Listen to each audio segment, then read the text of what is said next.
श्रीमती संपदा उइके जी। माननीय सभापति जी, अडिग खड़ी दीवार बनी, स्वदेश प्रेम की दीवानी, तूफानों से हार न मानी, मरकर हुई अमर रानी, मरकर हुई अमर रानी, ऐसे भाव लेकर के लगातार मध्य प्रदेश की सरकार और देश के यशस्वी प्रधानमंत्री आदरणीय नरेंद्र मोदी जी के नेतृत्व में लगातार महिलाओं के सशक्तिकरण और पेयजल जैसे सुरक्षा के विषय पे मुझे बोलने का अवसर दिया। इसके लिए आपके माध्यम से माननीय अध्यक्ष महोदय जी को और पूरे सदन को मैं बहुत बहुत आभार करती हूँ। और साथ में जिस तरीक़े से देश के 1 करोड़ 26 लाख बहनों की ओर से और हमारे नवनियुक्त अभी आंगनवाड़ी कार्यकर्ताओं की ओर से मध्य प्रदेश के यशस्वी मुख्यमंत्री जी को हृदय से बहुत बहुत धन्यवाद देती हूँ। माननीय मुख्यमंत्री जी ने जिस तरीक़े से भारतीय जनता पार्टी की सरकार ने लगातार सुशासन, पारदर्शिता, ऑनलाइन की बार बार बात करते हुए जिस तरीक़े से महिला बाल विकास की हमारी पूरी विभाग पूरी पारदर्शिता रखते हुए और 19,477 आंगनवाड़ियों, नवीन आंगनवाड़ियों में अभी 3,99,000 आवेदन आए और उसमें से पूरे पारदर्शिता रखते हुए जिस तरीके से मेरिट लिस्ट उठाते हुए 12,075 लोगों की भर्ती किए, तो निश्चित ही ये महिला सशक्तिकरण का मध्य प्रदेश का पहला राज्य देश के अंदर है कि जहाँ पे पूरे पारदर्शिता के साथ जो वरीयता क्रम में आए उनको नियुक्ति पत्र मिली। इतने ही नहीं भाइयों बहनों, मैं आप सब लोगों को बताना चाहूँगी कि देश के यशस्वी प्रधानमंत्री जी के नेतृत्व में डबल इंजन की सरकार ने, माननीय मुख्यमंत्री जी ने 2 साल जब से हुए तब से लगातार महिलाओं का सम्मान और महिलाओं की आर्थिक स्थिति कैसे बढ़े, महिलाओं की सुरक्षा कैसे बढ़े, इसके लिए लगातार माननीय मुख्यमंत्री जी के नेतृत्व में हमारी सरकार काम कर रही। और काम ही नहीं, धरातल पे उतारने का काम हमारी महिला बाल विकास के हमारे सम्मानीय मंत्री और हमारे प्रशासन लगातार काम कर रहे हैं। इसमें आप सब पे देख रहे होंगे कि जिस तरीके से महिलाओं के साथ जो अत्याचार होती थी, तो वो दिन भी हम लोगों को याद करनी चाहिए जब हमारी महिलाएं किस स्थिति में जीवन यापन करती थी। उनके पास ऐसी कोई संसाधन नहीं हुआ करती थी, महिलाओं को सम्मान नहीं मिलती थी। और हम बार बार कहते हैं कि समाज में महिलाओं के लिए एक बहुत ही अभिनव, समाज का एक महिलाएं महत्वपूर्ण अंग है। और यदि हम ये कहें तो ये अतिशयोक्ति नहीं है कि यदि समाज में कोई मूल्यांकन का आधार कोई है तो वो महिला है। माननीय सभापति महोदय जी, निश्चित ही भारतीय जनता पार्टी की सरकार आने के बाद चाहे वो जनजाति समाज की बहनें हों, चाहे हमारे गरीब बहनें हों, हर क्षेत्र में हमारी बहनाओं की चिंता करते हुए माननीय मुख्यमंत्री जी ने हर योजनाओं में उन्होंने महिलाओं को प्राथमिकता देते हुए, यदि मैं कहूँ, हमारे अभी पूर्व वक्तागण कह रहे थे कि यदि मैं कहूँ कि आरक्षण को लेकर के जब भारतीय जनता पार्टी की सरकार बनी तो 50% आरक्षण स्थायी निकायों को देने का काम ये भारतीय जनता पार्टी ने किया, जिसके चलते समाज में महिलाओं को सम्मान मिलना और समाज में महिलाओं का एक दायरा बढ़ा, तो निश्चित ही ये भारतीय जनता पार्टी की बड़ी उपलब्धि है। और सिर्फ जनप्रतिनिधि के नाते ही नहीं, जिस तरीका से मध्य प्रदेश के यशस्वी मुख्यमंत्री जी ने आज हर विभाग में महिलाओं को 35% आरक्षण देने का काम हमारी भारतीय जनता पार्टी की सरकार ने किया है माननीय महोदय जी। और इतने ही नहीं, जिस तरीके से महिलाओं को आज आसानी से जो बहनें आराम से पैसे कमाते थे उनका सम्मान होता था, पर यदि आज जब हम देखें कि जब महिलाएं स्व सहायता समूह के माध्यम से आज पूरे देश के अंदर, पूरे प्रदेश के अंदर लगातार समूह के माध्यम से आत्मनिर्भर भारत बनने की ओर हमारी महिलाएं बढ़ रही हैं। अभी हमारे पंचायत मंत्री ने कहा, आदरणीय प्रहलाद जी ने अभी कह रहे थे कि हमारी बहनें अब धीरे धीरे आत्मनिर्भर की ओर बढ़ रही हैं और हमारा भारत आत्मनिर्भर की ओर बढ़ रही है, जिसमें मध्य प्रदेश को मैं धन्यवाद देना चाहूंगी हमारी उन बहनों को जिन्होंने पूरे बढ़ चढ़ करके हिस्सा लिए और आज 11,75,000 बहनें लखपति दीदियों के रूप में आज अपने भविष्य को संभाल रही हैं। ये बहुत बड़ी आंकड़ा मध्य प्रदेश की है माननीय सभापति महोदय जी। इतना ही नहीं, जिस तरीके से बहनों को आत्म सुरक्षा के लिए लगातार महिला बाल विकास के माध्यम से लगातार उनको प्रशिक्षण देने का काम ये हमारी भारतीय जनता पार्टी की सरकार कर रही है माननीय सभापति महोदय। और इतना ही नहीं, आज मैं आप लोगों को बताना चाहूंगी कि महिलाओं की सुरक्षा के लिए 181 जिस तरीका से लागू किया गया, उसमें भी 1,37,000 हमारी बहनें को उसमें सुरक्षा मिली। और इतना ही नहीं, मैं आप लोगों को बताना चाहूंगी कि वो दिन भी याद करना चाहिए जब गांव में पुल पुलिया नहीं हुआ करते थे, जब गांव में रोड नहीं हुआ करते थे, ऐसी स्थिति में ना अस्पताल हुआ करते थे, किंतु भारतीय जनता पार्टी की सरकार आई और उन महिलाओं का सम्मान करते हुए आज हर गांव में अस्पताल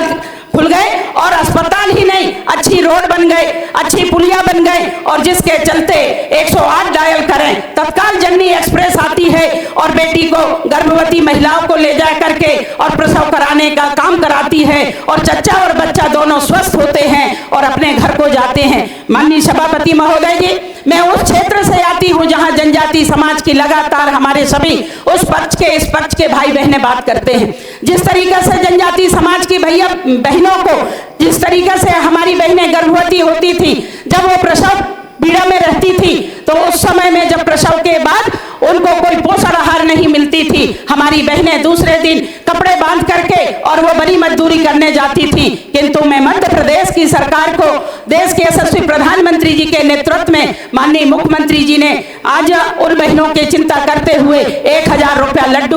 लड्डू के लिए आज उन्होंने पोषण आहार की व्यवस्था किया। और इतना ही नहीं, महिला बाल विकास विभाग ने जिस तरीका से गर्भवती महिलाओं के लिए, धात्री महिलाओं के लिए फेस आईडी बना करके और उनको पोषण आहार देने का काम ये भारतीय जनता पार्टी की सरकार कर रही है। हम सब लोग कहते हैं कि हमारी सरकार पारदर्शी सरकार है, हमारी सरकार सुशासन सरकार है, हमारी सरकार जनहितैषी सरकार है, हमारी सरकार जन विश्वास को लेकर के काम करने वाली लगातार भारतीय जनता पार्टी की सरकार प्रदेश के यशस्वी मुख्यमंत्री डॉक्टर मोहन यादव जी के नेतृत्व में लगातार काम कर रहे हैं। निश्चित ही मैं यदि महिला सशक्तिकरण के बारे में 24 घंटा भी बोलूं तो कम पड़ जाएंगे, पर माननीय हमारे आदरणीय संसदीय कार्य मंत्री जी ने कहा है कि बहुत कम समय है, चूंकि ज्यादा बोलने वाले वक्ता हैं। मैं अपने विभाग में आना चाहूंगी। जिस तरीका से मध्य प्रदेश के यशस्वी मुख्यमंत्री जी ने PHE विभाग दिए, उसके चलते हुए मैं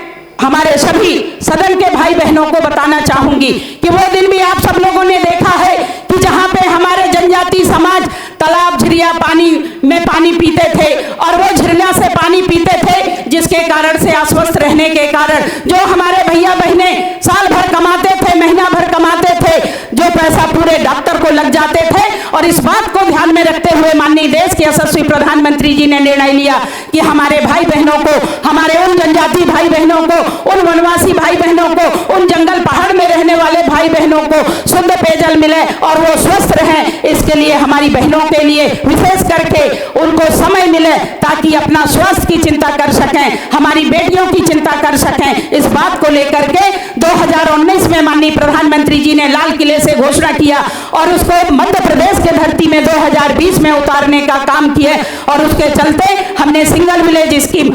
27,990 स्कीम चलाई। मैं अभी हमारे विपक्ष के नेताजी, उनका मैं बहुत सम्मान करती हूं, उन्होंने अभी कहा कि हम, हमारे माननीय प्रधानमंत्री जी ने जो कमिटमेंट किया है कि हर घर जल घोषित करने का, हर घर तक पानी पहुंचाने का, मैं उनको विश्वास दिलाती हूं कि सिंगल विलेज स्कीम हमारे मार्च 26 तक 100% पूरे होंगे। और हमारे समूह नल जल प्रदाय योजना 27 तक हम लोग चुनाव के पहले कर लेंगे। जो जिस तरीका से अभी कोरोना के कारण जो 147 योजनाएं स्वीकृत हुई थी, उसमें 49 योजनाएं हम लोगों ने स्वीकृति, हम लोगों ने 100% कंप्लीट कर लिया है, जिसके चलते हमने 4,04,441 परिवारों को 100% पानी देने का काम किए हैं। मैं माननीय सभापति महोदय, मैं बताना चाहूंगी 2019 के पहले पूरे मध्य प्रदेश में मात्र 34,53,000 मात्र पानी हर घर मिलती थी हमारे परिवारों को,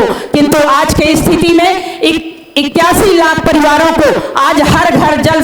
जल मिलने का काम हमारी सरकार कर रही है। निश्चित ही माननीय मुख्यमंत्री जी के मार्गदर्शन पे हम सब लोगों ने लगातार काम कर रहे हैं, हमारे प्रशासनिक अमला लगातार काम कर रहे हैं, जिसके चलते हम जनता जनार्दन को अच्छी सुविधाएं दे सकें, इसके लिए हम लोग लगातार काम कर रहे हैं। आने वाले समय में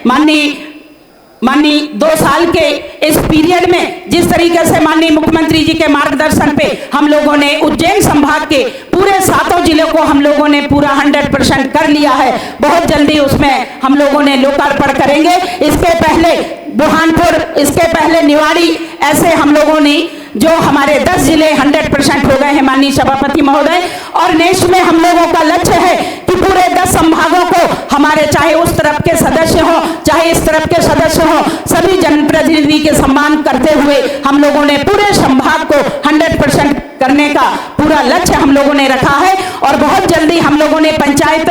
मंत्री के माध्यम से आदरणीय प्रहलाद जी और माननीय मुख्यमंत्री जी और हमारे प्रमुख सचिव के मार्गदर्शन पे हम लोगों ने एक नई नीति लाने वाले हैं, जिसमें सदन में हमारे उस पक्ष के सदस्य, इस पक्ष के सदस्य, सभी को एक राय मानी गई कि उन्होंने, सब लोगों ने कहा कि जिस तरीका से समूह नल जल योजना में 10 साल का संधारण और संचालन होती है, वैसे ही हम लोगों ने एक नई नीति और लाने वाले हैं, जो सिंगल विलेज स्कीम के लिए 3 साल में हमारे संचालन और संधारण पूरे पारदर्शिता से साथ सॉफ्टवेयर के माध्यम से, मोबाइल ऐप के माध्यम से तुरंत पता चल जाएगा कि आज यहाँ गड़बड़ी है, 24 घंटे के अंदर उसको तुरंत सुधारने की कोशिश करेंगे। ऐसा हम लोगों ने लक्ष्य रखा है। हम लोगों ने खुले में बोर होने के कारण लोग वहां पे चाहे पशु हो या इंसान हो गिर जाते थे। जब गिर जाते थे तो कोई उसमें जिम्मेदारी नहीं ठहराते थे, किंतु हम लोगों ने अभी ये 2 साल के बीच में एक नीति लाई,